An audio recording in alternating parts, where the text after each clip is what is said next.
Hello everyone, this is the last lecture of Power Electronics course. In this lecture, we'll be discussing about a practical life application of a problem relating to battery charging that will test our knowledge of power electronics. This is to give you an idea of how the power electronics theories can be used in our practical life.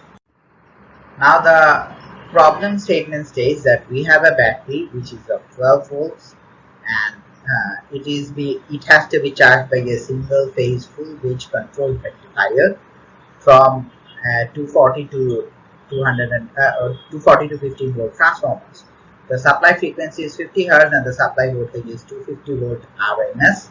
Determine the firing angle. We have to determine the alpha of the converter if the average charging current is 10 ampere.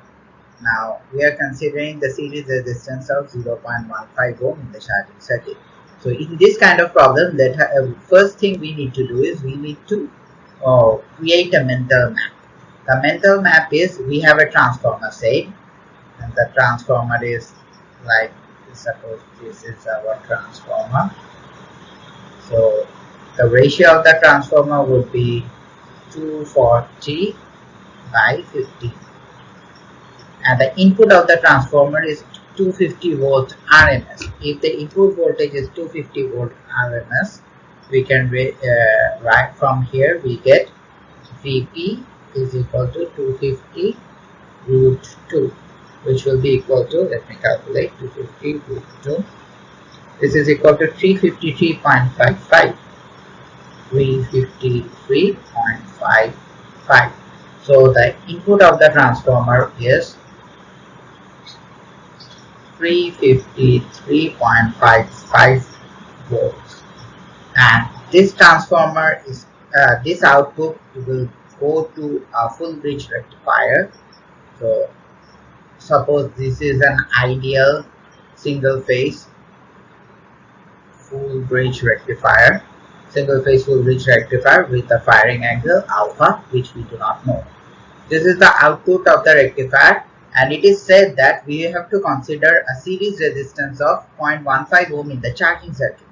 So this full bridge rectifier is an ideal rectifier. We have to consider there is a 0.15 ohm in the charging circuit, and after this series resistance we have our battery which we need to charge, and the voltage of battery is 12 volt. Now another thing is stated that the current charging current is 10 ampere, that is 10 ampere current flows through it. If 10 ampere current flows through it, the the voltage drop across this resistor plus minus, this is 1.5 volts, that is voltage output of this rectifier, VO of VDC of rectifier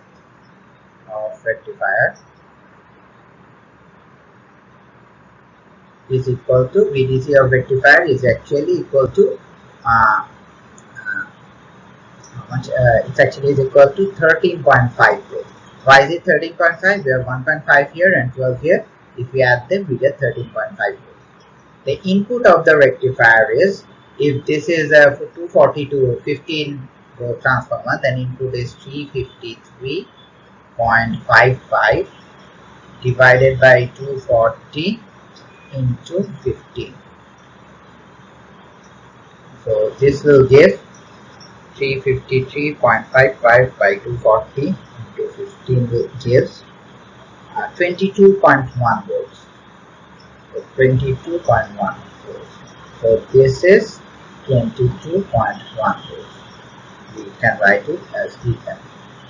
Now this diagram is finished. We know the input voltage of the full bridge rectifier and we know the output VDC of the full bridge rectifier. Now what we need to do is we need to find the firing angle. From our discussion, we have already learned that in a full bridge rectifier we have VDC is equal to, VDC is actually equal to Vm by pi 1 plus cos alpha, if I am not wrong. If it is Vm by pi 1 plus cos alpha, we have already found out that VDC is equal to 13.5 is equal to Vm is equal to 22.1 1 by pi 1 plus cos alpha. From there we get cos alpha is equal to 13.5 into pi by 22.1 minus 1 is equal to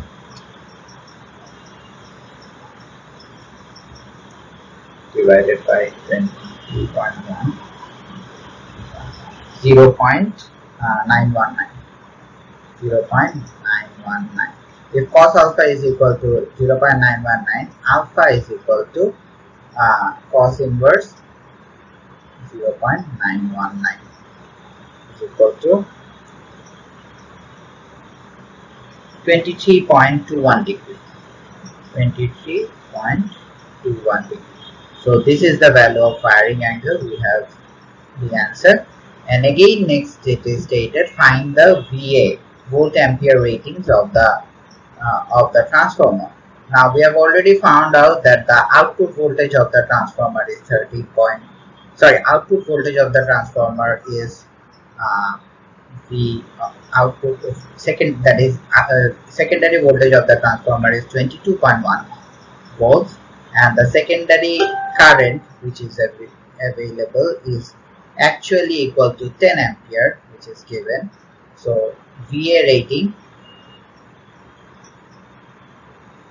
is equal to 221 VA, that is VA rating volt ampere. So VA rating will be basically voltage into current, that is the power. So we get the VA rating of the transformer as 221 volt amperes. That is the solution to the problem. That is, if we use a full bridge rectifier at a firing angle of 23.21 degree, and if the transformer is as such, it can take a power of at least 221 volt ampere, then we can say that this battery can be charged efficiently. That's all for the power electronics lecture. If you have any queries, feel free to discuss with me. You can leave a comment in the discussion box and I will be very glad to answer that. And the course ends here, and I hope from the last example, last couple of lectures, you understand how power electronics is being used in different types of circuits. And you in your life will be able to utilize those knowledge of power electronic circuits.